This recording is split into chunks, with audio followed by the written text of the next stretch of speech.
Hey, good morning from right here in downtown Eclectic, Living Water Eclectic. This is Pastor Philip with a couple words of encouragement for us today. I'm going to try to just be a few minutes here. You can see plastic behind me. That's kind of separating what is here, our sanctuary, where I'm sitting, and some renovations that we have going on the other side. Building some rooms over there. It was just one big open space before, but we're getting a nursery built and some other classrooms over here, making some really awesome progress. The Lord is really doing a work here and has amazing plans. And what you see, this plastic behind me is a direct indication of one of the words that I feel like the Lord wanted me to share with us. So this past weekend, I was listening to somebody online, and he was talking about a couple dreams that he had regarding the time that we're living in right now, this kind of unprecedented time in our generation. And he shared out of Joshua. So I went there on my own and began to read, and the Lord began to stir my heart with a few scriptures here, starting in Joshua chapter 3. It says, "Then Joshua rose early in the morning, and they set out from Shittim." Now, we know that Moses is dead. In Joshua chapter 1, God said to Joshua, okay, Moses is dead. You're going to lead the people into the promised land. He said, I'm going to be with you, though. I'm not going to leave you. Do not be afraid. Do not be dismayed. I'm going to be with you every step of the way. It's such a wonderful promise for us. As God's people, He's not going to leave us or forsake us. There's a purpose, there's a plan, there's a promise that we're pursuing, and He's gonna be with us every step of the way. He's never going to leave us. He's going to walk with us. He's going to give us the ability, the strength, the grace to do it. And I know that we're in an hour like that right now. So anyway, Joshua, they're kind of rallying the guys, the elders are going, and the officers are right here in verse 2. It says, "At the end of 3 days, the officers went through the camp and commanded the people, as soon as you see the Ark of the Covenant of the Lord your God being carried by the Levitical priests, then you shall set out from your place and follow it. Yet there should be a distance between you and it, about 2,000 cubits in length. That's about a half a mile. Do not come near it, in order that you may know the way you shall go, for you have not passed this way before." Then Joshua said to the people, "Consecrate yourselves, for tomorrow the Lord will do wonders among you." I love that. So good. "And Joshua said to the priests, Take up the Ark of the Covenant and pass on before the people. So they took up the Ark of the Covenant and went before the people." Now, a couple quick insights into this. The Ark of the Covenant is the presence of God. That was the representation of the presence of God among the people. And so the officers went through, and he's telling all the people, as soon as you see the presence of God begin to move, you move with it. You remember Moses said, "God, I'm not going unless you go with me. I'm not going unless you go with me." That has to be our heart. I'm not doing it, Lord, unless you speak first, because I got nothing. Come on, man. We got nothing. Let the Lord speak. Wait on His presence. Look at His presence. And listen to what it says. He says, "And being carried, the Ark of the Covenant, being carried by the Levitical priests." That's me and you. We're a royal priesthood. We are kings and priests unto our God. Every one of us, the elect of God, the children of God, we are carriers of His presence. We're the Levitical priesthood for this generation. For this generation to carry the presence. Listen. "So when you see it being carried by the Levitical priest, then you shall set out from the place and follow it." So we don't go where the presence of God is not going. We don't say what He's not saying. Jesus only said what He heard the Father say. He only did what He saw Him do. So we have to see the presence of God. And this was really, it kind of stuck out to me as odd before. But then the Lord revealed this to me. They went out, the presence of God, the Ark of the Covenant, a half a mile before all the people. And they said, "Don't come near it, in order that you may know the way you shall go." because you haven't passed this way before. And the Lord spoke so clearly to my heart. And he said, in other words, keep the presence of God clearly in your vision, clearly in your focus. It has to be always your focus, always your priority. The presence of God is the greatest thing that we have. It's the greatest thing that we have on this earth. The presence of God. It's what we're created for. It's what we live for. It's the presence of God. The presence of God is the person of God. Christ himself. This is awesome. So he said, don't come near it because they had to, but they'd never been this way before. So they couldn't lose sight of the Ark of the Covenant. If they lost sight of the presence of the Lord, then they would be lost because they hadn't been this way before. We haven't been this way before, church. The only hope for us is to keep the presence of God clearly within our vision, clearly within our focus, clearly in our hearts and all around us. Like this is everything. The presence of the Lord is everything. And he says, consecrate yourselves for tomorrow the Lord will do wonders. I'm just saying, with all this lockdown, with all this shutdown, with all this quarantine, with all this no meeting big public places, sounds like a consecration to me. A separating from things that don't matter. Come on, man. This is awesome. For tomorrow, the Lord will do wonders, church. Now listen, let me share this with you. So this is the word I feel like is for the corporate church regarding this, and specifically as well for Living Water, Eclectic, Living Water Tallahassee. But this is an encouragement for all of us, whether you're watching, right now, today, I know this isn't live, or whenever you are in the future, wherever you are in the world. The Lord wanted me to encourage you that we will be meeting again corporately.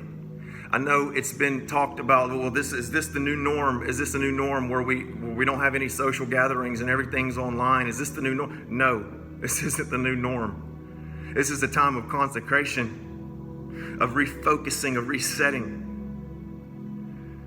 We might even be meeting by Easter. Who knows? But God knows what he's doing. God knows what he's doing, church. And listen, this is what the Lord showed me. The proof is in the timing of our renovations. This is not by chance or by accident that the timing of these renovations going on right now, when they're going on, was God makes no mistakes. Like this isn't an accident. God did this.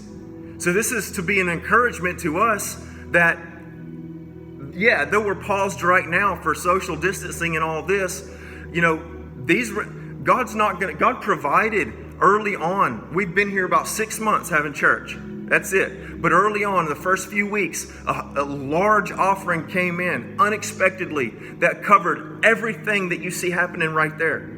The materials and all of that. God doesn't do anything by accident or chance or just willy-nilly. Like he has a purpose and a plan. And the timing, we had to wait on approvals, permits, licenses, all that stuff to even get started. And so we got started right before all this hit and right in the middle of it right now. And this isn't an accident, guys. God's going to see it through. We're going to be back in here meeting with people. As good as the time of isolation and consecration is, the time of corporate worship and fellowship is awesome as well. And I can't wait to get back to it. And we will be sooner rather than later. The Lord said, hold fast, take courage. God will not be mocked. The people of God will possess the promised land. So stay faithful to the call. Stay in love with his presence. We've not been by this way before. Listen. But God will see us through to the defeat of every enemy for his name's sake, just like he did the people of Israel under the leadership of Joshua going into the promised land.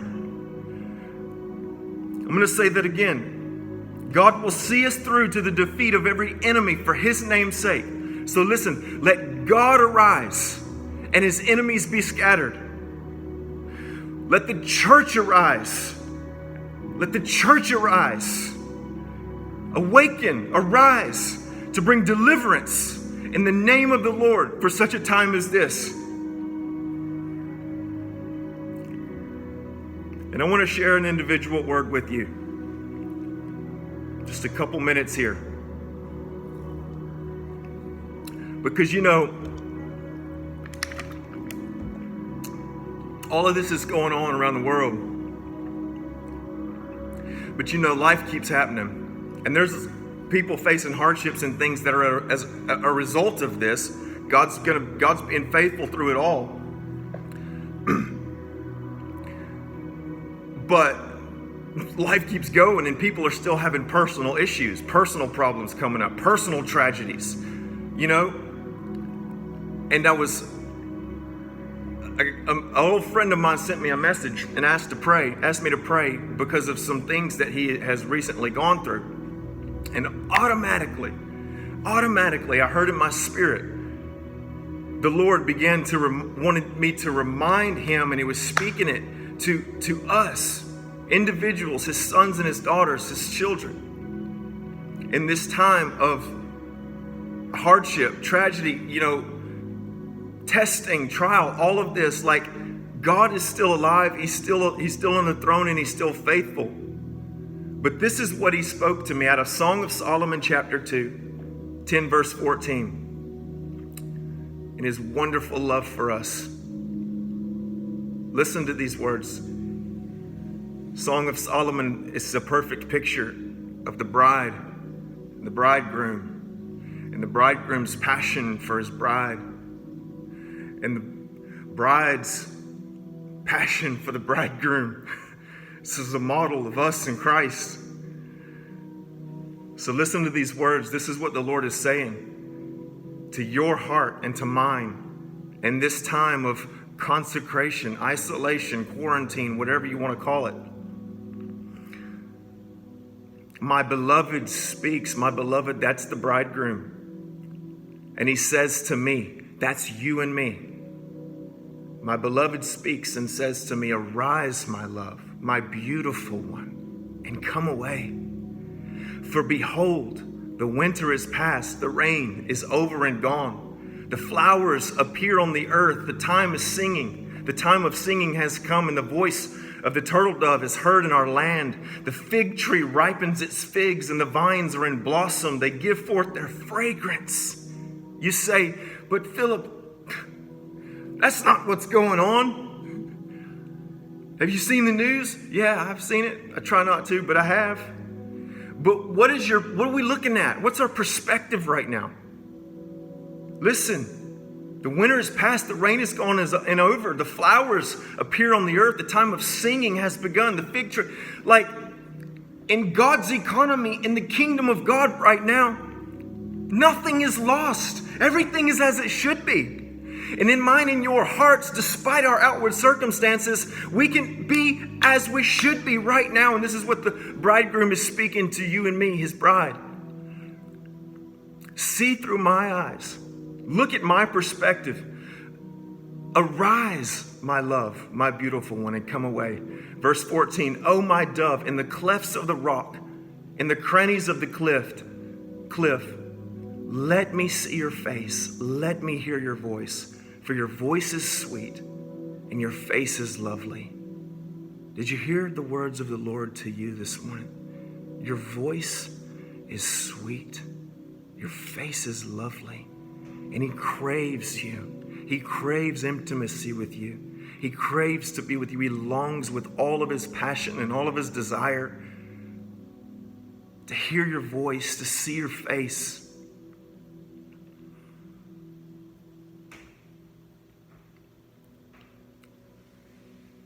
My friend, he's promised to be our everything. And if he is everything in our heart, then we need nothing else. I pray that he would bless you with his presence today. I want to finish with something that I saw online, and some of you may have seen it as well. This was out of a publication about 100 years ago, a little over 100 years ago, 1918, when our nation was enduring something similar to this.